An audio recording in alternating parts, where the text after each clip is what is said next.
அனைவருக்கும் வணக்கம்.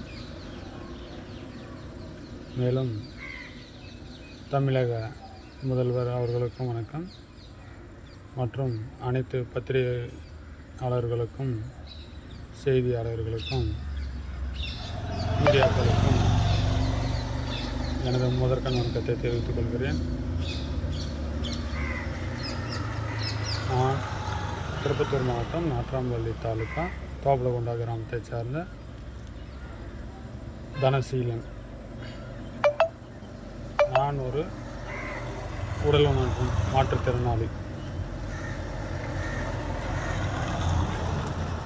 இது நாள் வரையிலும் தமிழக அரசாங்கத்தால் எந்தவித சலுகையும் மாற்றுத்திறனாளி ஆகிய எனக்கு மற்றும் எனது தம்பி தேவராஜ், அவரும் மாற்றுத்திறனாளி தான். அவருக்கும் இதுவரையிலும் தமிழக அரசால் எந்தவித உதவியும் கிடைக்கப்பெறவில்லை. அதேபோல் பஞ்சாயத்தில் மாற்றுத்திறனாளிகளுக்கு என்று ஒதுக்கும் எந்தவித சலுகைகளும் கிடைப்பதில்லை. கலெக்டர் அலுவலகத்தின் மூலம் வரும் சலுகைகளும் எதுவும் கிடைக்கவில்லை. தமிழக அரசாங்கம் எந்தவித சலுகையும் எங்களுக்கு இதுவரையில் அளிக்கவில்லை. எங்கள் இருவருக்கு மட்டுமின்றி இல்லாமல் தமிழகம் முழுவதும் எவ்வளவோ மாற்றுத்திறனாளிகள், ஊனமுற்றோர்கள் உள்ளார்கள். எத்தனையோ கோடி பேர் இருக்கிறார்கள். அனைவருக்கும் தான் இந்த வீடியோ. தமிழக அரசாங்கம் மாற்றுத்திறனாளிக்கான அமைச்சர் மாண்புமிகு முதல்வர் அவர்கள்தான். அவர் மாற்றுத்திறனாளி அமைச்சராக இருப்பது பெருமைதான். இருந்தாலும் இவர் மாற்றுத்திறனாளி அமைச்சராக இருந்து எந்தவித பலனும் இதுவரையும் யாருக்கும் கிடைக்கப்பெறவில்லை. அப்படியே கிடைத்தாலும் ஒரு சில நபர்களுக்கு மட்டுமே. ஆகவே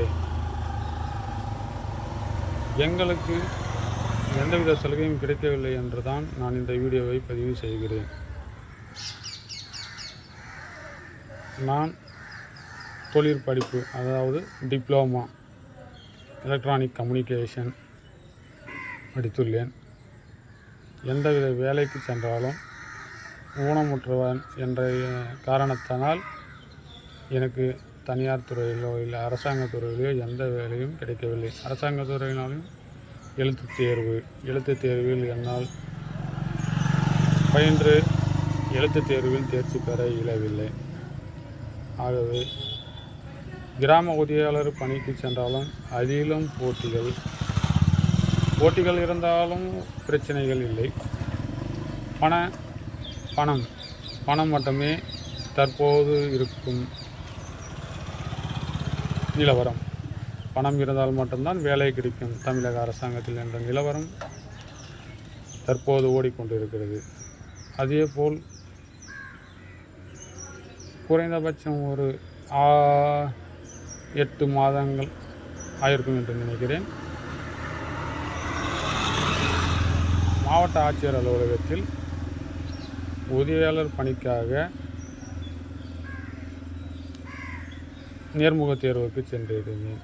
அந்த தேர்விற்கும் பணம் என்று செய்திகள், வீடியோக்கள் எல்லாம் பரவி இருந்தது. 15 லட்சம் ரூபாய் வரைக்கும் வியாபாரம் பேசப்பட்டது என்று. இந்த லட்சக்கணக்கில் பணம் கொடுத்து எங்களால் வேலை வாங்க இயலவில்லை என்றுதான் நாங்கள் இருக்கிறோம். நாங்கள் வசதியில் குறைவு. எங்களை பெற்று வளர்த்து படிக்க வைத்து ஆளாக்கிய எங்கள் அப்பா அம்மா வயதானவர்கள். அவர்களுக்கு நான் எந்தவித சிரமத்தையும் கொடுக்க தயாராக இல்லை. ஆகவே தமிழக அரசாங்கம் நீங்கள் கொடுக்கும் மாத ஊனமுற்றோர் உதவித்தொகை 1500 உடல்நிலை சரியில்லை என்றால் அதற்காகவே அது செலவீனம் செய்யப்படுகிறது. மேலும் நீங்கள் கொடுக்கும் ஊக்கத்தொகையை மற்றவர்களுக்காக செயல்படுத்தப்படாமல் எங்களுக்காகவே நாங்கள் செய்து கொண்டிருக்கிறோம். எங்களுக்கு நீங்கள் கொடுக்கும் அந்த 1500 ரூபாய்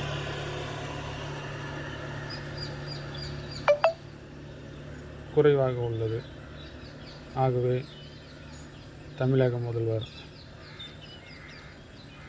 அவர்கள் எங்களுக்கு ஏதேனும் ஒரு அரசாங்க வேலையை அமைத்து தருமாறும் எனது வாழ்க்கைக்கு உதவியை ஏற்படுத்தி தருமாறும் தங்களை பணிவுடனும், மேலும் ஊனமுற்றோர் மாற்றுத்திறனாளி அமைச்சராக இருக்கும் தாங்கள் அனைத்து ஊனமுற்றோர்களையும் நல்ல முறையில் வழிநடத்த வேண்டும் என்று தங்களை பணிவோடும் எனது வாழ்க்கைக்கு ஒரு பணி நிமித்தமும் அமைத்து தருமாறும் தங்களை பணிவுடன் கேட்டுக்கொள்கிறேன். வணக்கம். நன்றி.